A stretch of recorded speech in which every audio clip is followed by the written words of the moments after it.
పోయిన సంవత్సరం మాదిరే ఈ సంవత్సరం కూడా అనంతపురం జిల్లా కరువు కోరల్లో కూడా చిక్కుకుంది. వరుణదేవుడు దయాదాక్షిణ్యం లేదు ఈ జిల్లా పైన. పాలకులు కూడా ఎక్కడ కానీ రైతాంగం పైన కానీ జిల్లాలో నెలకొన్న వర్షాభావ పరిస్థితుల గురించి కూడా ఆలోచన చేసే టైం కూడా లేకునే పరిస్థితుల్లో ఉండేసి ఈ జిల్లాలో రైతుల యొక్క పరిస్థితి మరొక మారు అగమ్య గోచరంగా కూడా తయారైపోయింది. గత సంవత్సరం అటువంటిదే, ఈ సంవత్సరం అటువంటిదే. ఇంతవరకు వర్షాలు రాలేదు. మొదట్లో ప్రారంభంలో ఆరుద్ర కార్తెలో ముగిసర కార్తెలో వర్షాలు పడితే బాగొస్తాయని చెప్పి ఎంతో ఆశతో రైతాంగం జూన్ మొదటి వారము రెండో వారంలోనే కొద్దిగా వేరుశనగ, ఎక్కడ పదునైతే అక్కడ వేరుశనగ, ఇతర పంటలు పత్తి కానీ ఆముదము కందులు ఇటువంటివన్నీ కూడా పంటలు వేసుకోవడం జరిగింది. ఆ పంటలు కూడా పూర్తిగా కూడా వాడుబట్టాయి, ఎండిపోయే పరిస్థితి ఉంది. గ్రోత్ అనేది లేకుండా దాదాపుగా 2 మాసాలు కావస్తున్నా కూడా గ్రోత్ అనేది కూడా లేకుండా పరిస్థితి కూడా నెలకొని ఉంది. ఈ జిల్లాలో దాదాపుగా సాధారణ సాగు విస్తీర్ణమే 15 లక్షల నుంచి 15 లక్షలకు పైబడి అనేది కూడా ఉండేది. ఒకప్పుడు 18 లక్షలు ఉంటే రాను 15 లక్షలకు పైబడి కూడా ఈరోజు కూడా జిల్లాలో సాగు విస్తీర్ణం అనేది కూడా గత 5 సంవత్సరాల నుంచి 6 సంవత్సరాల నుంచి జరుగుతూ ఉంది. కానీ ఈ సంవత్సరం ఇంతవరకు కూడా కార్తెలు అయిపోయింది. చిన్న పూసాల కార్తె కూడా 2వ తేదీ 3వ తేదీ కూడా పూర్తి అయిపోతుంది. ఇంక మళ్ళీ విత్తనం వేయడానికే లేదు. కేవలం ఇంతవరకు కూడా 3,94,000 ఎకరాలు అంటే దాదాపుగా 4 లక్షల ఎకరాల్లోనే వివిధ రకాలైన పంట కూడా వేయడం జరిగింది. ఈ జిల్లాలో అంటే ఉమ్మడి అనంతపురం జిల్లాలో ఈ 15 లక్షలకు సాధారణ విస్తీర్ణం అంటే పంటలు సాగు చేసేదైతే వేరుశనగ 8 లక్షలకు పైబడి కూడా ఎకరాల్లో కూడా ఈ ఉమ్మడి అనంతపురం జిల్లాలో సాగు చేసేవారు. కానీ 1,63,000 ఎకరాలకు మాత్రమే ఇంతవరకు కూడా విత్తనం అనేది కూడా పడింది. మిగతా 3,93,94,000 ఎకరాల్లో మిగతా ఎకరాలు దాదాపు కట్టడం దాంట్లో ఈ పత్తి కందులు ఆముదాలు ఇవన్నీ కూడా వేసుకోవడం జరిగింది. అన్ని పంటలు కూడా ఎండిపోయే పరిస్థితి కూడా వచ్చేసింది. కానీ ఎక్కడ కానీ లేదు. వర్షాలకు జాడ కూడా ఎక్కడ కానీ లేదు. ప్రభుత్వం చూస్తే ఎక్కడ కానీ చర్యలు కూడా చేపట్టే పరిస్థితి కూడా ఉంది. ప్రత్యామ్నాయ పంటలు ఏమని గురించి ఆలోచన చేయలేదు. ఇలాంటి ఎలా చేయాలని చెప్పి కూడా ఆలోచన చేయలేదు. వేసిన పంటలు కూడా ఇలా కూడా అయిపోతా అంటే ఎలా చేయాలని చెప్పి ఆలోచన లేదు. ఈ జిల్లాలో మంత్రులు ఉన్నారు, మంత్రులు పట్టించుకోవడం లేదు.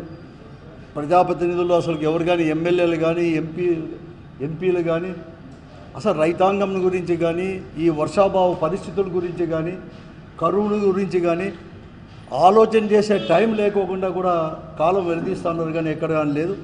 వీరు ఇలాగ ఉంటే ఈరోజు అధికారులు కూడా ఈరోజు వ్యవసాయ అధికారుల నుంచి కలెక్టర్ వరకు కూడా ఎక్కడ కానీ ఈ కరువు పరిస్థితుల్లోంచి ఎలా బయటపడాలి, లేకపోతే ఇప్పుడు ఎదురయ్యే పరిస్థితులు ఎలా ఎదుర్కోవాలని చెప్పేసి ఒక ప్రణాళిక కంటింజెన్సీ ప్లాన్ లేకోకుండా ఉండే పరిస్థితి ఈ జిల్లాలో ఉంది.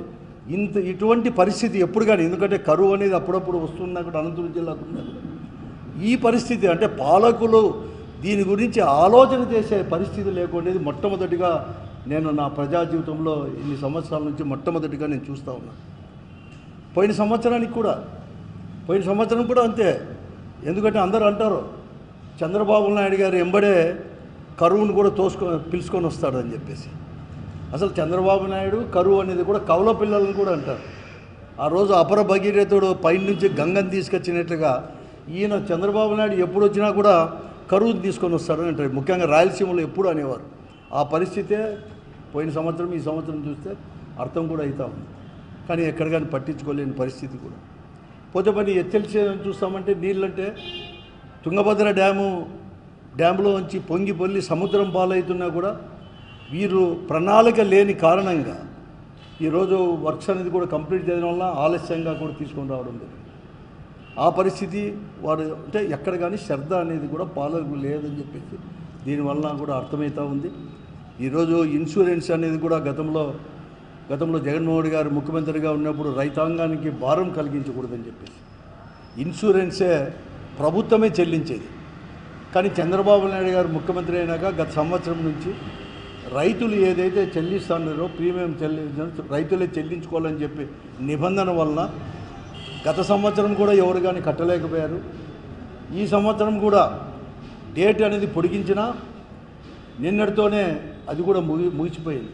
ఇంకా చాలామంది రైతులు కూడా ఇంతవరకు కూడా ఇన్సూరెన్స్ కూడా కట్టలేని పరిస్థితి కూడా. కట్టిన వారు కూడా ఎక్కువ మంది వేరుశెనగ అని చెప్పేసి నమోదు చేసుకోవడం, దానికి ప్రీమియం కట్టడం. ఈరోజు వేరుశెనగ విత్తనమే 1,63,000 ఎకరాల్లో ఉంది. విత్తనం వేయలేని భూమే దాదాపుగా కూడా 12 లక్షల ఎకరాలు పైబడి కూడా దాదాపుగా 12 లక్షల ఎకరాల్లో విత్తనమే వేయలేదు ఇంతవరకు కూడా. వారి పరిస్థితి ఏమి, ఇన్సూరెన్స్ కట్టినా కూడా కట్టని వారి పరిస్థితి ఏమి, ఎక్కడ కానీ చేసుకోలేకపోయింది.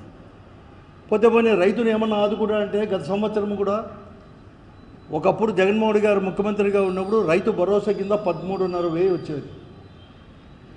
కేంద్ర ప్రభుత్వం ఇచ్చే వారు ఇచ్చే దాంతో కలిపి అమౌంట్తో కలిపి 13,500 ఇచ్చేది.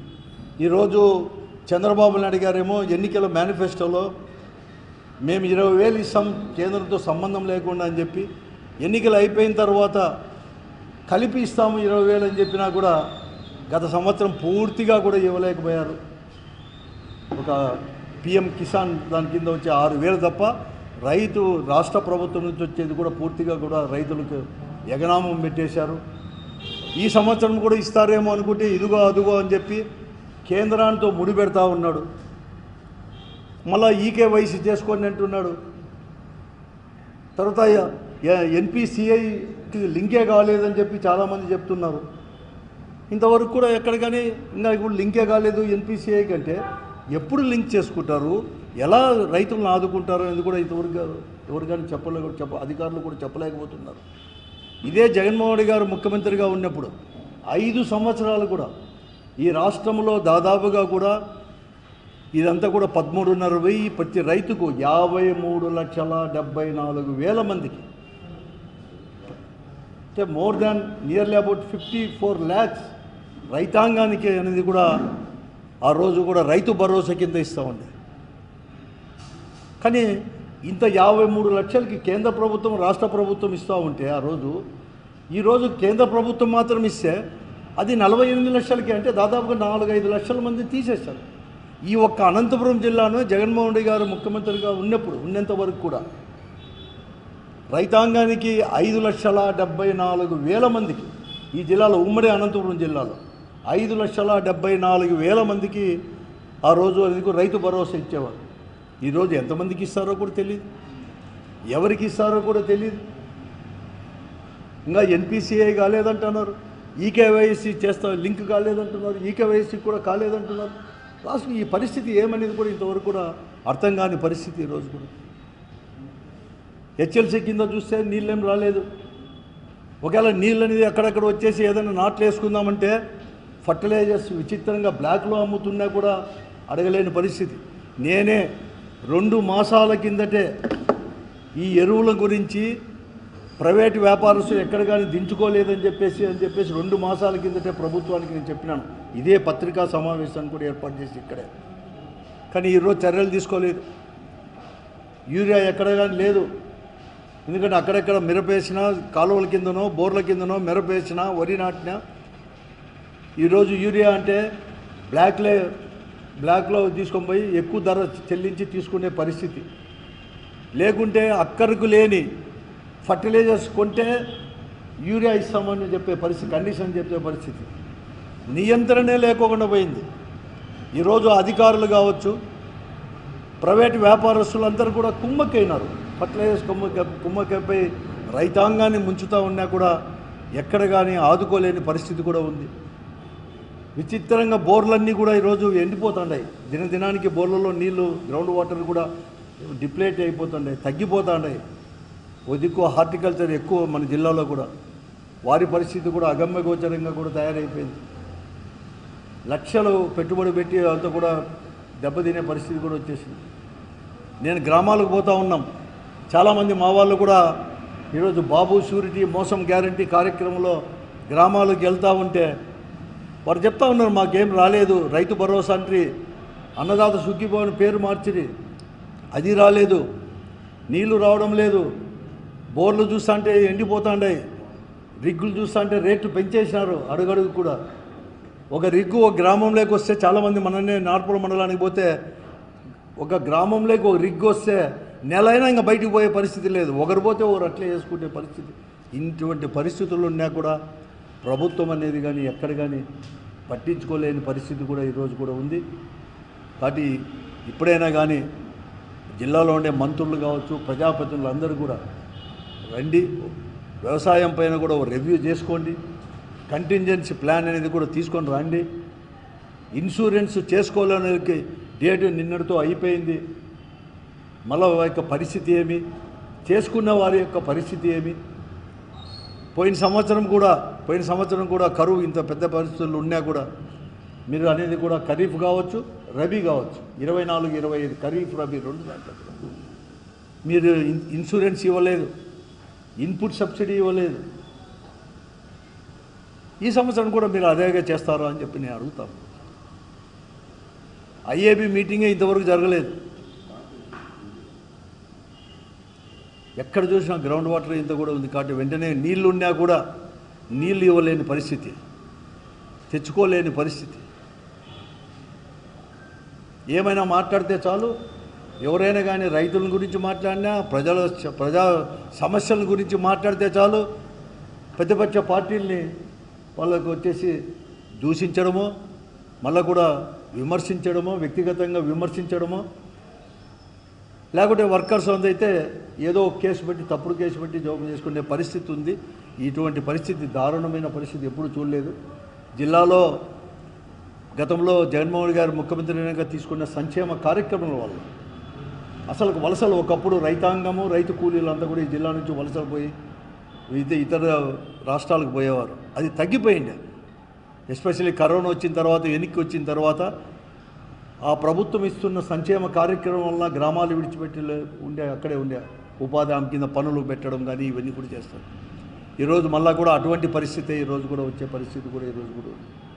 కాబట్టి ఈ పరిస్థితుల్లో వెంటనే ప్రభుత్వం అనేది కూడా రావాలని చెప్పేసి, లేకుంటే రైతాంగం తరఫున కూడా పోరాటాలు చేసేదానికి కూడా మళ్ళీ కూడా చెప్తున్నాను, అన్ని రాజకీయ పార్టీలతో కూడా కలిసి వచ్చే రాజకీయ పార్టీలతో కూడా పోరాటం చేయడానికి కూడా సిద్ధంగా ఉంటామని చెప్పేసి ప్రభుత్వాన్ని కూడా హెచ్చరిస్తూ, వెంటనే ప్రత్యామ్నాయ పరిస్థితులు కానీ, కంటింజెన్సీ ప్లాన్ కానీ ఇవి తీసుకొని రండి. ఐఏబీ మీటింగ్ సమావేశాన్ని కూడా ఏర్పాటు చేయండి. కేవలం ప్రకటనలకు పరిమితం కాకుండా వెంటనే ప్రజాప్రతినిధులు, అధికారులు కలిసి ఒక కంటింజెన్సీ ప్లాన్ చేసి కూడా చేసుకుని ఎలా ఆదుకుంటారనేది కూడా చేస్తున్నామని చెప్పేసి డిమాండ్ కూడా.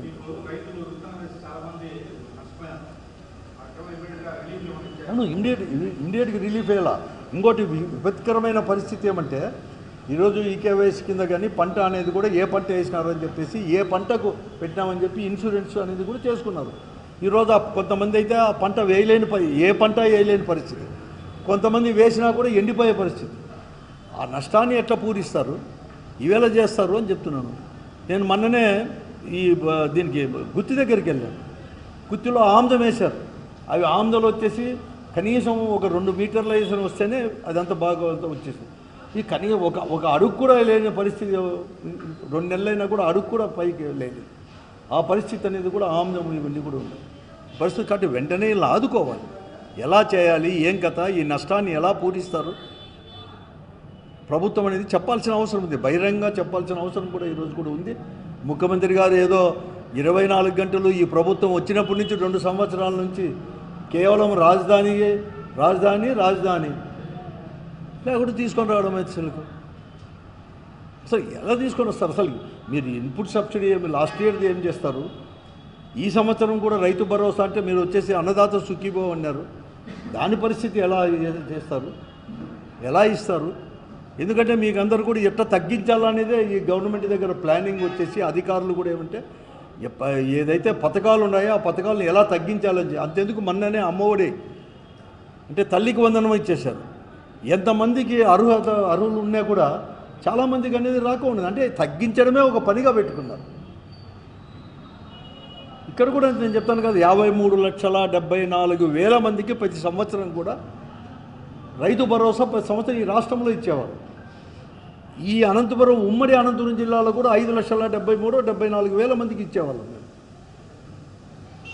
ఎంతమందికి ఇస్తారో కూడా తెలియదు ఆ పరిస్థితి. కాబట్టి ఇవన్నీ కూడా చెప్పాల్సిన అవసరం ఉంది, వెంటనే ఆదుకోవాల్సిన అవసరం ఉంది. నేను అందుకే చెప్తున్నాను, కేవలం అంతా కాదు, అసలుకు వ్యవసాయ అధికారులు ఈ జిల్లాలో కనీసం గ్రామాలు కూడా విజిట్ చేయలేని పరిస్థితి. రైతు భరోసా కేంద్రాలు ఉన్నా, అక్కడ అధికారులు ఉన్నా, ఆ ఉద్యోగస్తులను కూడా వాడుకోలేని పరిస్థితి, చేతగాని పరిస్థితుల్లో ఈరోజు ప్రభుత్వం కూడా ఉంది. అంటే వెంటనే అలా చెప్తాను రైతుల మాట.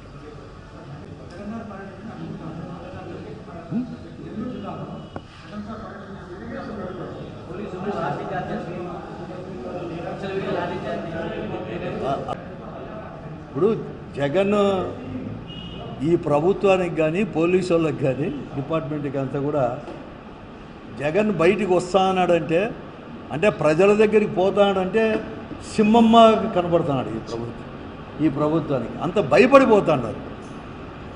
ఎవరైనా జగన్ గారికి పర్యటనకు వస్తున్నా అంటే జనాన్ని రాకోకుండా అడ్డుకునేది, అది నేను ఎప్పుడు ఇనలేదు. అసలు ప్రజాస్వామ్యంలో చాలా అజిటేషన్లు మేము కూడా చేసాం, ప్రతిపక్ష పార్టీ ఉన్నప్పుడు చేసాం, గతంలో చేసినాం, స్టూడెంట్ డేస్లో కూడా చేసాం. కానీ ఎప్పుడు కానీ వినలేదు. అసలు జనాన్ని బయటికి రాకుండా గ్రామాల చుట్టూ కానీ జేసీబీలతో అనేది కూడా ఈరోజు గుంతలు తీయడం కానీ, ముళ్ళ కంచెలు వేయడం కానీ, బయటికి వస్తే అసలు 1000 మందికి నోటీసులు ఇవ్వడం కానీ ఎక్కడ కానీ నేను చూడలేదు. పెద్ద పెద్ద చాలా అజిటేషన్లు చూసినాం కానీ ఎవరు కానీ చూడలేదు ఎప్పుడు కానీ. గతంలో కూడా ఇదే చంద్రబాబు నాయుడు గారు ముఖ్యమంత్రి 3 మార్లు ఉన్నారు, అప్పుడు కూడా ఇంత అద్మానంగా చూడలేదు. ఒక తూరి ఏదో అప్పుడు గుర్రాలతో హైదరాబాద్లో కరెంటు దానిపై తొక్కించాను తప్ప చూడలేదు. కానీ ఈరోజు అంతా కూడా భయపడుతుంది. ఎవరు కానీ జగన్మోహన్ రెడ్డి గారు ఎవరైనా కానీ పర్యటనలు అడ్డుకోవాలన్నా, జనాన్ని రాకోకుండా చేయాలంటే ఎవరి తరం కూడా కాదు. అతను అత్యంత ప్రజాదరణ ఉన్న నాయకుడు. ఈ భారతదేశంలోనే అతి కొద్ది మంది ప్రజాదరణ ఉన్న నాయకుల్లో ఇతను ప్రముఖమైన నాయకుడు, ప్రజాదరణ ఉండేవారు. కాబట్టి జనం నుంచి అతను దూరము చేయలేరు, అతని పర్యటనలకు జనం రాకుండా కూడా చేయలేరు. అరచేతులు అడ్డం పెట్టుకొని సూర్యుని యొక్క కిరణాలు ఎలా అయితే అడ్డగించలేరో ఇది కూడా అంతే. ఇదంతే కదా, ఏం లేదు. దీన్ని మేము ఖండిస్తున్నాం. ప్రజాస్వామ్యంలో మూల్యము తప్పకుండా కూడా చెల్లించుకోవాల్సిన అవసరం కూడా వస్తుంది.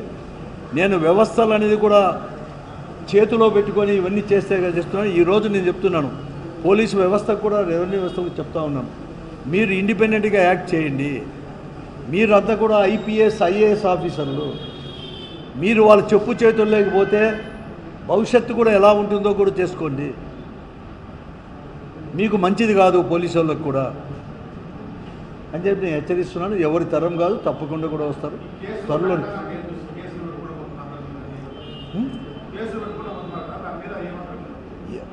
ఇవన్నీ తప్పుడు కేసులే.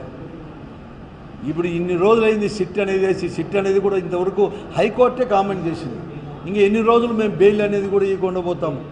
మీరు సరైన సాక్ష్యాధారాలు కూడా మీరు ప్రొడ్యూస్ చేయలేకపోతున్నారు, ఇవ్వలేకపోతున్నారు. అటువంటి దాన్ని కూడా మీరంతా కూడా ఏం చేస్తారని చెప్పి హైకోర్టు జడ్జి వాళ్ళే అన్నారంటే ఇంక దీనివల్ల జరుగుతుంది కేవలం ఏదో దీనివల్ల జగన్మోహన్ రెడ్డి యొక్క నుంచి ఏదో తీసుకొని రావాలనో, లేకుంటే వైఎస్ఆర్ కాంగ్రెస్ పార్టీని రాజకీయంగా లేకుండా చేయాలని చెప్పేసి ఒక కుట్రపూరితమైన తప్ప ఎవరేం కాదు. ఈ కేసులన్నీ కూడా తప్పుడు కేసులు. లీడర్లు పెద్ద చోట అంతే కదా. ఇప్పుడు రాష్ట్రం అంతా కూడా అంతే లీడర్ల పైన. ఇప్పుడు దాదాపుగా కూడా 40-50 మందిని ఈరోజు ప్రముఖమైన లీడర్లని, పార్లమెంటు సభ్యుల్ని, గతంలో మంత్రులుగా చేసిన వాళ్ళని, ఎమ్మెల్యేలుగా చేసిన వాళ్ళు, వాళ్ళపైన కూడా కేసులు పెట్టి జైలు పాలు చేశారు. అంటే ఒక భయంకరమైన వాతావరణం తీసుకొని వచ్చి ప్రతి ఒక్కరిని కూడా భయపడించాలని చెప్పేసి అనేది తప్ప ఒక కుట్రపూరితమైన రాజకీయాలు చేస్తున్నాయి.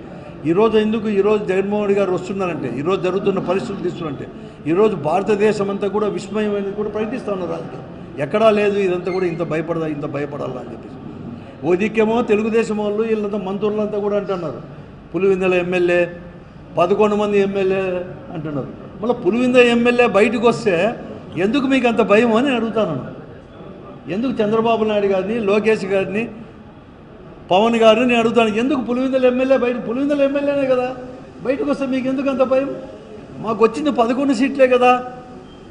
మాకు జనమే లేదన్నారు కదా, మళ్ళీ ఎందుకు ఇంత భయపడతారు అని అంటాను. ఏదైనా చెప్పినామంటే ఇన్ని సమస్యలు ఉంటే లేకోకుండా పోయేసి మీరు ఇచ్చిన సంక్షేమ కార్యక్రమం మీరు అమలుపరచలేక డైవర్ట్ చేసుకుంటూ అవినీతిలో కూరుకొని పోయి రాజధానిలో మరొక మారు కూడా ఎలా డబ్బు సంపాదించుకోవాలని చెప్పేసి మీరు కోరుకుంటూ ముంచేస్తూ రాజధానిని మీరు చేసుకుంటే ఇవన్నీ కూడా చేస్తున్నారు. మేమంటే అవన్నీ ప్రశ్నిస్తుంటేనే కదా, కాబట్టి ఎవరేం చేయలేరు, తప్పకుండా కూడా చేస్తారు.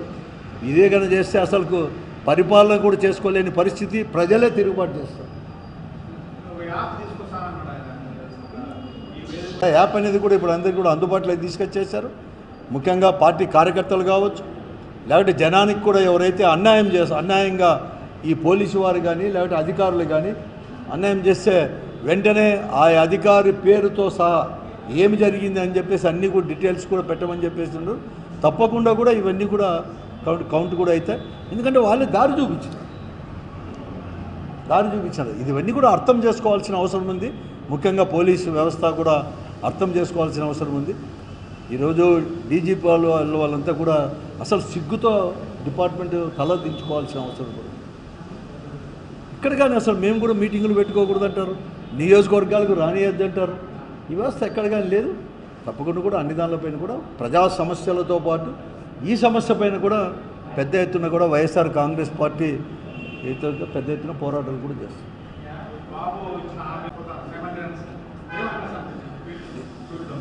మేము కూడా 4వ దశ కూడా ప్రారంభమైంది. బాబు షూరిటీ మోసం గ్యారెంటీ కూడా అనంతపురం జిల్లాలో కూడా రాష్ట్రమంతా అయింది, అనంతపురం జిల్లాలో కూడా అయింది.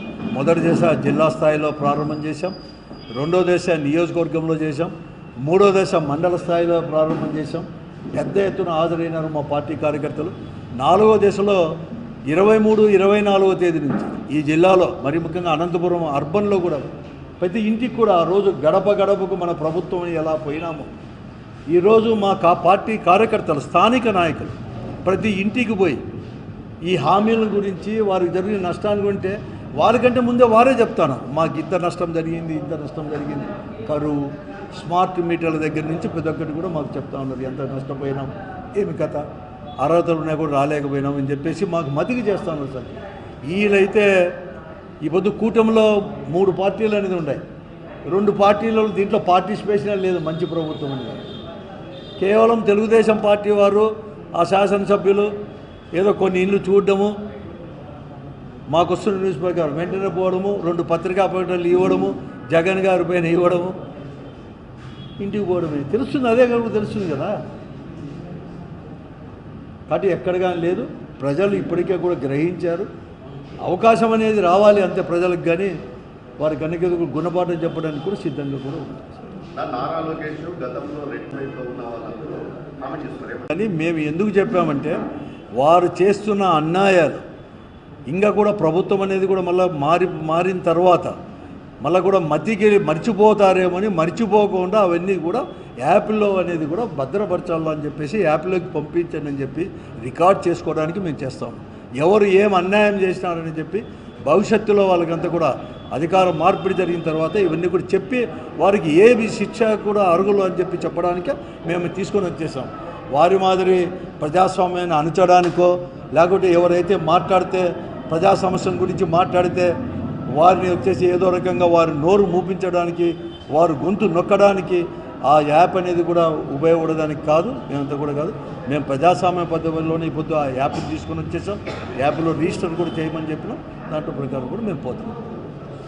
ఇవన్నీ పాపాలు అనేది కూడా మనం చాలా కూడా చరిత్ర అనేది కూడా ఎప్పుడే కాదు, మనం అంతా చెప్తా, పురాణాల్లో చెప్తాండే ఎవరైనా కానీ పాపాలు చేసి ఆ పాపాలన్నీ కూడా లెక్క పెడతారని చెప్పి దేవుడు. అట్లా ఇవన్నీ కూడా యాప్ అనేది కూడా పనిచేస్తుంది.